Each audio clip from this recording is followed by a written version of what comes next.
वक्फ bill, triple तलाक, ये mob lynching, ये मॉचिंग, मुदरसा का सर्टिफिकेट में बजरंग दल है, चार आरएसएस के जो गुंडे लोग हैं, जो बीजेपी के पालतू कुत्ते हैं, एक को नहीं, एक को 50 लोग मिल के मारे मॉब लिंचिंग के जरिए। हमें कहीं दाढ़ी देखकर, टोपी देखकर, नाम पूछकर मारा जा रहा है, पीटा जा रहा है। हमारे बड़ों ने, जो इस देश के सबसे पहले शिक्षा मंत्री मौलाना अबुल कलाम आजाद, जामे मस्जिद के सीढ़ी पर चढ़ के बोले, मुसलमानों तुम कहाँ जा रहे हो, ये देश तुम्हारे बाप दादा का है, तुम्हारे बाप दादा ने इस देश को आजाद कराया है, कहाँ छोड़ के जा रहे हो? लाल किला, ताजमहल, जामा मस्जिद, दुनिया की ऐसी अनोखो मुजज़ा जो है हमारे इस मुल्क हिंदुस्तानी भाई है, वो भी फायदा उठा रहा है, सिख ईसाई सब उठा रहे हैं। आप आईटीआई खोलिए, आप मेडिकल कॉलेजेस बनाइए, आप रोजगार पैदा कीजिए, वक्फ बिल लाने की क्या जरूरत है? नमस्कार, आप देख रहे हैं द सोशल न्यूज। जिस तरह से आज 29 जून है, जिस तरह से मुसलमान अपनी हक की लड़ाई, अपने जमीन मस्जिद और कब्रिस्तान को बचाने के लिए यहाँ पे विभिन्न जगह से आए हैं और लोगों से पूछते हैं क्या वजह पड़ी जो मोदी सरकार लगातार बोल रहे हैं जो ये कानून है वक्फ बिल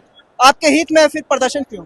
सर बात यह कि असल आज से नहीं, लगभग 2014 से लेकर अभी तक जो मोदी गवर्नमेंट आई है, मुसलमानों के हक में तरह तरह का जो कानून पेश कर कर परेशान किया जा रहा है। इससे पहले भी ट्रिपल तलाक के मसले में और भी बहुत सारा जो मसाइल है उस पे मुसलमानों को उलझाकर उसका हक छीनना चाहती है। मुसलमान हिंदुस्तान के अंदर, ठीक है, हमको चॉइस किए, हम यहाँ पसंदीदा है, हमारा यहाँ पसंद किया हुआ जगह है, लेकिन ये गवर्नमेंट हमें परेशान करके यहाँ से भगाना चाहती है, यहाँ से हमको उजाड़ना चाहती है। और ये डायरेक्ट गवर्नमेंट नहीं कर रही है, हमें ये सरकार डायरेक्ट नहीं करे कि आप यहाँ से चले जाए मॉब लिंचिंग के जरिए। हमें कहीं दाढ़ी देखकर, टोपी देखकर, नाम पूछकर मारा जा रहा है, पीटा जा रहा है, घरों में गया कई जगह। आप न्यूज देखिए, कोई ऐसा पूरे हिंदुस्तान में कोई ऐसा राज्य नहीं है जहाँ रोजाना मुसलमानों का नाम पूछकर, उसका धर्म पूछकर, उसका टोपी पूछकर उनको नहीं मारा जा रहा है। और एक नहीं, एक निहत्थे लोगों को क्या कहते हैं, गुंडागर्दी, जो बजरंग दल है, चार आरएसएस के जो गुंडे लोग हैं, जो बीजेपी के पालतू कुत्ते हैं, एक को नहीं, एक को 50 लोग मिल के मारे। आप खुद बताइए आपके चैनल के माध्यम से कि अगर आपको एक व्यक्ति को अगर 50 व्यक्ति मिल के मारे तो क्या होगा? किसी के साथ नहीं, एक अल्पसंख्यक व्यक्ति को, जिसका मुसलमानों का इस देश को आजाद करने में बहुत अहम रोल रहा है, मुसलमानों ने अपने खून पसीना, आप जब हिस्ट्री पढ़ेंगे, इतिहास पढ़ेंगे तो हमारे बुजुर्गों ने न जाने क्या कुर्बानी पेश नहीं किया। आप मुगलिया बादशाह के सबसे पुराने बादशाह बहादुर शाह जफर, जो इस मुल्क के सबसे पुराने बादशाह हुए, वो अपने देश के लिए अपने दोनों बेटा को शहीद करवा दिया, जो दोनों बेटा नाबालिग था, लेकिन देश को झुकने नहीं दिया। आज हमसे सर्टिफिकेट मांग रहे हैं। आज ये गवर्नमेंट हमको खुली तौर से नहीं कर रही कि आप यहाँ से चले जाओ, वो तरह तरह की बहाना, वक्फ बिल, ट्रिपल तलाक, ये मॉब लिंचिंग, ये मॉचिंग, मुदरसा का सर्टिफिकेट मांग रहे हैं। आज वक्फ बिल जो हमारे, आप जिसको आप हमारे लिए कानून ला रहे हैं, अच्छा ठीक है, वक्फ बिल ला रहे हैं, किससे पूछ के ला रहे हैं? आप वक्फ बिल ला रहे हैं ना सर, किससे पूछ के ला रहे हैं? आपने कमेटी बनाया है, हमारा जमीन है, हमारा प्रॉपर्टी है, हम आप वक्फ बिल कमेटी में आपके भी समाज के लोग हैं, कहने कि उसमें ये बात क्यों नहीं उस टाइम जब बिल बन रहा था तो उस टाइम संशोधन बोला कि हमारा आप सुन रहे हैं, आप बहुमत में आ गए हुए हैं, आप फिरौन बने हुए हैं, वक्त का एकदम एक दादा बन के बैठे हुए हैं, आप किसी का सुन रहे हैं? सर आप रोज न्यूज देख रहे हैं, एंकर है, हमारी जनता है, हमारी आवाम है, हम एक दो नहीं रहे, हम यहाँ क्यों जमा हुए हैं?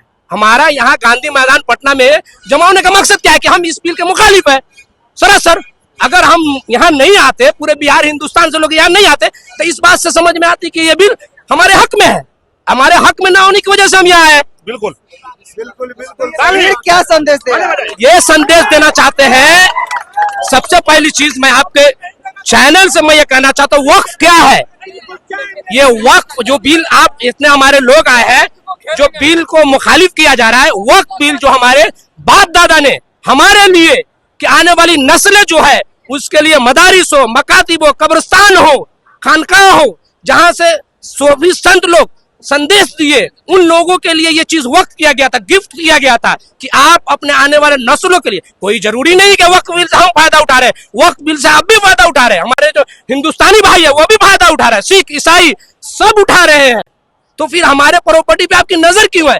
जब देश आजाद हुआ, संविधान कह रहा है कि हर एक व्यक्ति को अपने इच्छा के अनुसार जीने का अधिकार, भीमराव अम्बेडकर ने भी कहा यही, तो फिर हमें क्यों छेड़छाड़ हो रही है? हमारे साथ क्यों? ना आप सिख के साथ कर रहे हैं, ना हिंदू के साथ, सब अपने अपने क्या कहते हैं, अल्पसंख्यक का एक बोर्ड है, आप किसी बोर्ड को छेड़छाड़ नहीं कर रहे हैं। वो तो बोल रहे हैं कि जो जमीन हमने ये कहा है संशोधन करने का काम बात कर रहे हैं, वो मुसलमानों का जमीन नहीं। अच्छा, आप जो है आप कहिएगा कि 200 साल पहले अपने पिताजी का आधार कार्ड दीजिए, क्या आपके पास होगा? है? आपके पिताजी का, आप शहर में रह रहे हैं, आप पिताजी आपके ननियाल में ददियाल में बस गए, वहां का आप कहिएगा कि हमको प्रॉपर्टी दिया से 200 साल पहले है, मिलेगा आपको? आज जो हम इस देश में खड़े हुए हमारे बुजुर्गों का देन है, टीपू सुल्तान के देन है, मौलाना आजाद का देन है, बहुत ऐसे हमारे जो बुजुर्ग गुजरे हैं, वो उनके देन से हम यहाँ हैं। अब उनसे आप हमसे सर्टिफिकेट मांगेंगे? आज भी हमको जब जरूरत पड़ी पाकिस्तान से युद्ध हुआ, कौन सिंदूर का कौन अटैक किया था? हम ही अटैक किए थे, हम जाके अटैक करके आए। आप गए थे? हमारे कौम की बेटी गई थी ना। सोफिया कुरैशी गई? कौन सोफिया कुरैशी कौन है?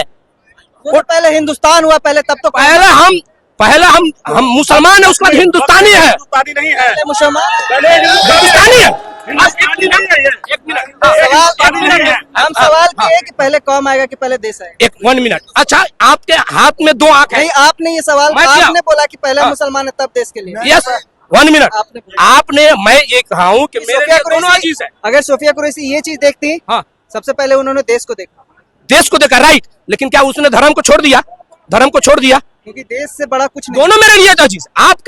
मेरे कहने का मतलब क्या है कि आपके फेस पे 2 आंखें हैं, अब आप कहेंगे कि एक आंख को फोड़ दे, तो क्या एक आंख से हम नहीं देख सकते हैं? तो जितना मेरे लिए एक आंख प्यारा है, उतना ये भी आंख प्यारा है।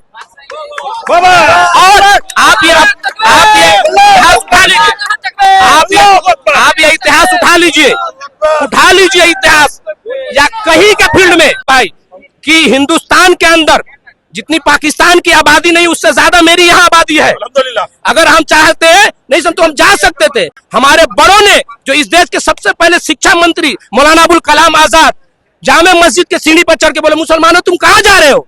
ये देश तुम्हारे बाप दादा का है, तुम्हारे बाप दादा ने इस देश को आजाद कराया है, कहाँ छोड़ के जा रहे हो? लाल किला, ताजमहल, जामा मस्जिद, दुनिया की ऐसी अनोखी मुजज़ा जो है हमारे इस मुल्क में, हिंदुस्तान में, ये जान लीजिए, ये मुल्क हमारा है।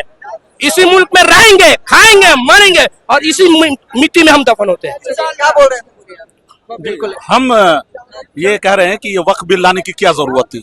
आपके पास और भी बहुत सारे एजेंडाज हैं। आप ITI खोलिए, आप मेडिकल कॉलेजेस बनाइए, आप रोजगार पैदा कीजिए। वक्फ बिल लाने की क्या जरूरत है? आपको क्या जरूरत आन पड़ी? आप जब भी देखिएगा अगेंस्ट मुस्लिम, जो भी बिल आता है अगेंस्ट मुस्लिम आता है, और भी किसी के अगेंस्ट में क्यों नहीं आता है? और भी सिखों का सौगात भी तो आप ही लोग को दिया गया। कौन सा सौगात? हम लोग क्या सौगात मिल गया? बता दीजिए आप, क्या सौगात दिया गया? नहीं, क्या सौगात दिया? सर फोटो छपवा दिए, अब हमको 50 रुपया 20 रुपया आपको देंगे, उस पर फोटो छपवा देंगे, तो उससे क्या होगा सर? हम 20 रुपया आपको ईदी दिए सर, और उसके ऊपर हम अपना पूरा नाम छपवा दिए, मोदी सरकार, ये छपवा के 10 रुपया आप लेंगे हमसे? हम आपको देंगे 10 रुपया, एक लिफाफा में पैक कर देंगे, ठीक है? कहेंगे भैया मेरा नाम MM सिद्दीकी है, ठीक है? हम आप राजीव कुमार, राजीव रंजन फला को हम 10 रुपया पर भी दे रहे हैं। 10 रुपया होली पे क्या आपको लगेगा? हम हाथ बंद करके देंगे ना। आप हमारे सच्चे लीडर या नेता तब कहे जाते जब हमारे हक में आप सोचते, हमारा हक में आप नहीं सोचते हैं। कौन सोच रहे हैं आप लोग के हित में? तो हिंदुस्तान हम अपनी जाति लड़ाई लड़ रहे हैं ना। अभी नीतीश कुमार भी हमारे बारे में वोट करते, हम नीतीश कुमार को बिहार के जनता अच्छा खासा वोट दे के हम लोकसभा में पहुंचाए थे, क्या किया? अभी तो विरोध है। विरोध है, आखिर क्यों विरोध किया? हम आप हमारे हक में नहीं बोल रहे हैं ना। नीतीश जी भी आपके हक में नहीं बोले है ना, नायडू भी है, वो भी नहीं बोले। आज जो सरकार बनी है केंद्र के अंदर, वो सरकार अकेले वो बिल पास नहीं कर सकती थी। वो बिल पास नीतीश और नायडू के समर्थन से ये बिल पास हुआ है।